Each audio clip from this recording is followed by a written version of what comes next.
Bwana, mambo vipi shabiki wa Bongo Jojo, nyumba ya burudani? Hapa ndo sehemu pekee ambapo unapata habari zote na trending issue zote kuhusiana na celebrity na mastaa kibao ndani na nje ya mipaka. Sasa leo niko na habari kuhusiana na Zailisa pamoja na diwani wa Kariakoo Haji Manara. Sasa tumia sekunde yako moja tu kabla tujaendelea kubonyeza neno subscribe ili uweze kutisha zaidi na kuwa mwanafamilia halisi wa Bongo Jojo, lakini pia washa hiyo alama ya kengele mara tu baada ya kusubscribe ili uwe mtu wa kwanza kabisa kupata notification zote kupitia kile ambacho kinaendelea kutrend hapa Bongo na nje ya mipaka.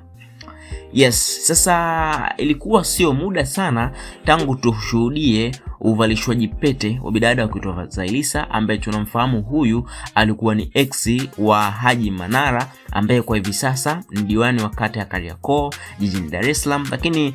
licha ya hivyo imeonekana ya kwamba Haji Manara ameachia dongo zito kuhusiana na kile ambacho kilikuwa kinaendelea, kwa sababu tulikuwa tunafahamu kulikuwa na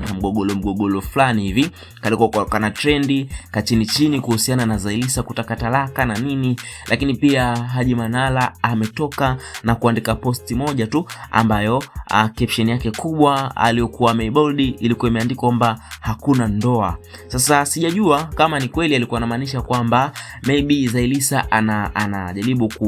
kuchukua trending tu, ama alikuwa na maana gani hasa, kwa sababu the way ambavyo hii statement aliyoitoa Haji Manara inaonyesha kabisa kwamba hakuna ndoa ambayo itakuja kutokea kati ya Zailisa pamoja na huyo